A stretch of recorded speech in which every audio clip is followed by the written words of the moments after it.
and I got to watch carvings, like stone carvings, traditional Indian artwork, go up, and I got to draw all this cool like peacocks and elephants, and I would sketch on the sidewalk and with chalk, and I was watching a mandir be built in front of me as a kid, and I was also sketching it at the same time. What it comes down to truly is understanding your baseline. Like, what is it that I'm here for, and what is it that I'm doing? Oftentimes, like, for example, familial, concerns. People have issues with their family or their family members, or they might have a spat here and there. I think you end that conversation, you leave that room knowing that I love you, and therefore that's my baseline.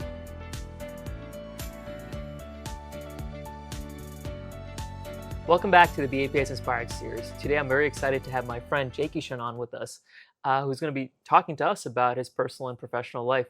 Now, Jaykishan, you have a very unique background. You are an artist. So what inspired you to get into what you love doing and what your passion is? I think, honestly, art has always kind of been sort of omnipresent in my life. I've always enjoyed kind of just being around artistic spaces and enjoying, seeing art in general. But I think growing up in Mandir has actually supported a lot of that, because I used to learn how to draw and to sketch and to watch. So when I was around like 7-ish years old, I was watching Atlanta Mandir be constructed at the time. And I got to watch carvings, like stone carvings, traditional Indian artwork, go up, and I got to draw all this cool like peacocks and elephants, and I would sketch on the sidewalk and with chalk, and I was watching a mandir be built in front of me as a kid, and I was also sketching it at the same time. So it just became part of my life, and I was just like, I want to keep being around it, and so it just metastasized into this now. Tell us what you do now. So I work as UXUI designer. I have started into that career more so because I think it's just more available. But I've continued my commissions and continue to paint, and I like to work in animation. So it's what I usually work in. And so children's publications, illustration, visual development, stuff like that.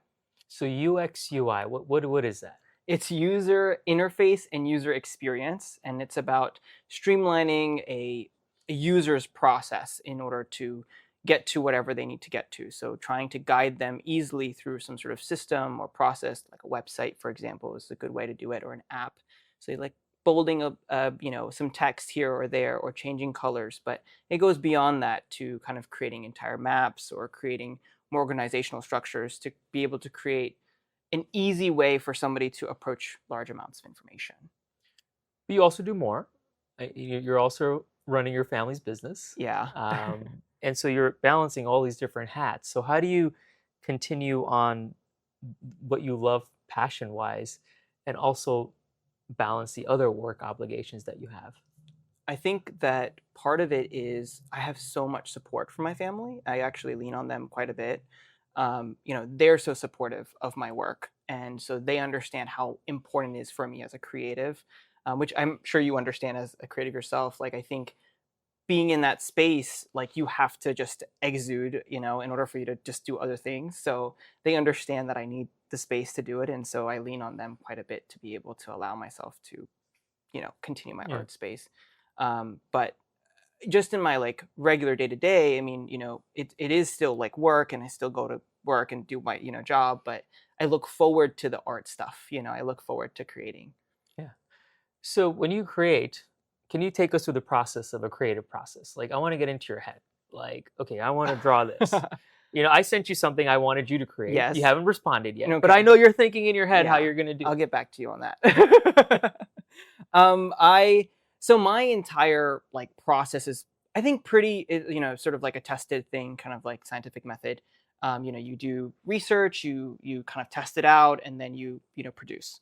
And you come in and you give me a product or give me an idea, and then I have to build on that, kind of create sort of a story or a narrative, using visuals that exist, maybe some sketches that I can come up with.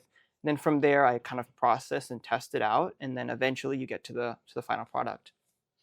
So let's say you create something for someone, or you post something you've done online, Mm-hmm. and they say, this is horrible. How do you kind of manage negativity in your life? I think that like as an artist, you have to pivot. So like just changing the orientation of how you feel about a situation. So reapproaching the same problem multiple times in the same way will only get you to that this is horrible kind of feedback. My ultimate goal is to make sure that my clients are really happy and they enjoyed it, that the people and the folks that are online, they enjoyed it, but also that the message that I'm trying to tell people is also getting out. And that's the goal of an artist, I think, is to say something. But what about in life?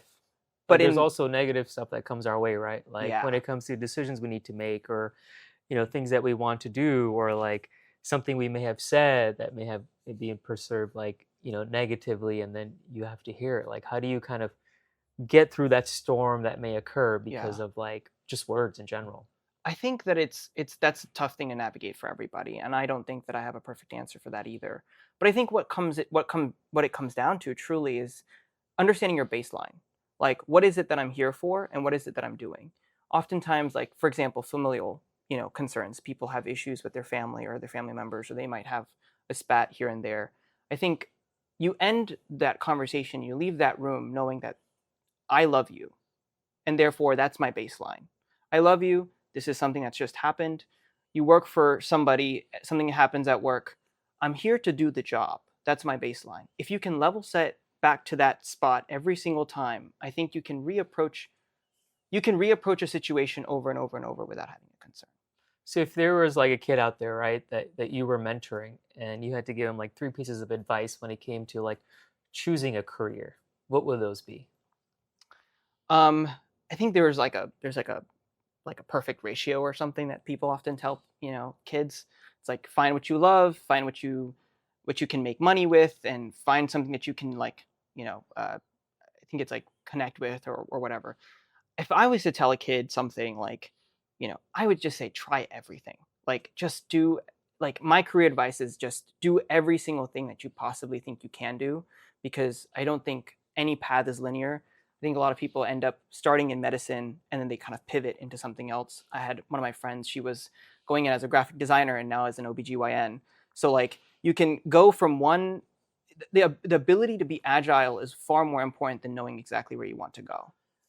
But you could take 1,000 different roads, Yeah. but 100 of them are safe. So how do you stay away from those 900 other directions that you Yeah. could go in that are going to lead to like deep dark places? I think if you know that, you shouldn't walk down the path, Yeah, right? Like I yeah. feel like if you already know that this is a deep dark path, part of that is I think that's where my spirituality would come in. Yeah. And I think for me it does take that toll, is that like I know that these are certain things that I don't want to do, and these are kind of rules I've set for myself. And because I have the guidance of a guru, I can take on that role and say, okay, let me reapproach these problems that I'm having, or and guide myself in a position where this makes most sense. But that doesn't always just relegate you to one road. That you still have options, right? So being able to be agile to switch through those things, I think, can benefit you quite a bit. So you mentioned your guru, your spiritual advisor, or however you want to call it. Where in your life, if you don't mind sharing, like has this individual played a very vital role into what you do next, or your success in that endeavor that you took on? Yeah, I think Swami Shri, has been incredibly impactful, I think, for me, because when it comes down to just on a personal level, he's so accessible. So I could write him a letter at any point. I could reach out to him whenever I needed to. Often I feel like I'm talking to a friend when I'm writing my letters, and I get a response, and then I have to write another, letter back, and it's like, is this what you mean? Or is like, how did you, And so I can have this kind of banter with a guru who's so available, and I think, when I was coming up and I was growing up, I had Brahma Maharaj, and I got to watch him build all these mandirs. He built intentionally, and in fact, in my own personal design sense, he's impacted that specifically. For example, in London, the way he built that mandir was that he built a gymnasium in that mandir, and he was like, I want to. No one would do that. It's just not uncommon for folks to. We would think it's a bad use of space. Exactly. Yeah. It's like, why would you want to? But the gym was specifically there for folks like me, kids like me, who needed to get that energy out. But also, so that we'd still be in a place that would give us the right paths to get on, Mm-hmm. that we would know that these 900 paths are not really the ones that we want to go down. And so he's been so omnipresent in almost every decision of my life, or every aspect of my life. And like you said earlier, like, how do you know that this is going to lead you to where it's going to lead you? Because he's set, mindful practices, like, active ways you can connect with your own spirituality. And it's a practice. It's something that you have to do daily, all the time. You're gonna get mad. You're gonna, hit a wall. You're not gonna be 100% all the time. But because you've constantly done the work on the back end, you'll start to lean towards the right space. Yeah, it's interesting you mentioned like the practicality and you have to do it every day. Like I've been at a point in my life, like down points in my life where I'm buying these like self-help books. Yeah. There's like millions, like New York Times bestsellers, and I Yeah. start reading it and I'm like, this is what they taught me when I was a kid. I was going to like, Yeah. Mandir, and then this is what my parents told me to do, and this is what my guru said, like every day you should do puja and you should do your morning meditation, prayers, like you should take a moment to pause. And I'm like, if I just follow the stuff that I've been taught my whole life since I've Yeah. been a kid, I wouldn't have to read these self-help books. But sometimes we trust that versus what comes easy to you. Yeah. I think that's definitely true. I think the source also matters. The trust in the source also matters. I don't think that it's really like there's never an issue with like the source, as long as you end up doing it. That's the most important thing, Yeah. right? So if you're like doing your bed every day because Stephen Covey told you, that's a good thing. Like, you're doing it, Yeah. at the very end of I the do it day. because my wife tells me to do You know what? Look, that's honestly a benefit of marriage.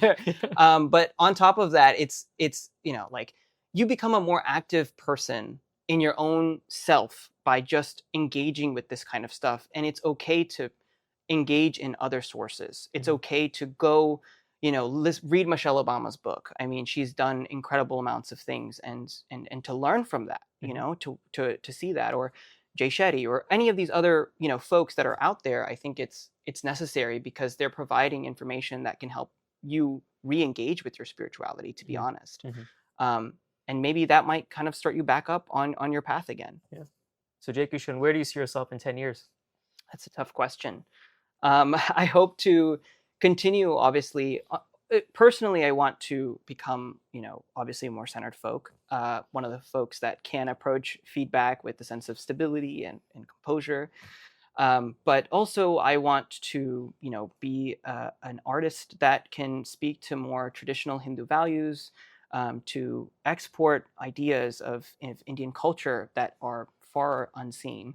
I want to talk about cultures around the world and educate people about some of the beautiful things that exist across the globe. And I personally take so much joy out of it. I think it's so incredible what people have been able to create. And I personally would like to continue doing that 10 years from now. Yeah. That was my last question, but now I have one more question for you. Sure. You mentioned like Hindu art and culture. Mm-hmm. What is your favorite part about it? Hindu art is specifically unique because every aspect of it is based off of daily life. So if you went outside, you saw a peacock, and that is now on a Are there mandir. peacocks here? Yeah. Well, not in here, but in India, Yeah. it was very common. And you can just read a wall in a mandir, and you would be able to tell what people's day-to-day life was. They didn't need to write it down in sort of a a script or anything. And so part of enjoying Indian artwork and Indian culture, in fact, is the fact that every aspect of our systems, our culture, of how we function as a society, is documented in these ancient buildings, and they've lasted for thousands and thousands of years. Yeah. That takes us full circle to the mandir that was built when you were younger and you saw it being built As a kid. in Atlanta as a Yeah. kid. So Jaykishan, the last time I saw you, you look completely different. I actually didn't even recognize you when you walked into this room today. It's been plenty You of used to have years. very long hair, and I Okay. thought it was like your brand, like this Yeah. is Jaykishan. Yeah. But there was actually a story behind you Yeah. growing out your hair. Do you mind sharing with us today? I think back in like 2020, it was kind of like a thing. So I hadn't gone to the barber shop for a bit, and so it already started to grow out a little bit. And then my aunt, she had cancer, and so because of her chemo, she ended up losing a lot of her hair. And so she one time just mentioned that she would like to have my hair because it was curly, it was thick. She was like, it'd be so nice to have your hair. And so I was like, okay, cool. And that would be kind of my sort of lead into being able to help her. I think that throughout the journey, I learned that, beauty isn't just sort of like a superficial thing, but it's genuinely how people approach you and how people have that conversation with you. And I think it was super cool because in Indian culture, in ancient India, many men actually did grow their hair. In many cultures across India, like in Sikhism, men grow out their hair as well. And so to be able to take part in something that I thought was so removed from my experience was really cool. And then to be able to offer it to my aunt was also something beautiful. That was pretty awesome, dude. Yeah. So how long did you grow it out for? It was about around a 3 year. 3 years. 3 years Oh of my God. hair oil and conditioner and shampoo. Yeah, it's quite a bit of fun. Would you do it again? I would if I can find somebody else that would need it. Jaykishan, I appreciate you so much. That was a great conversation. Thank you for joining us on course. the BAPS Inspired series. Thank you.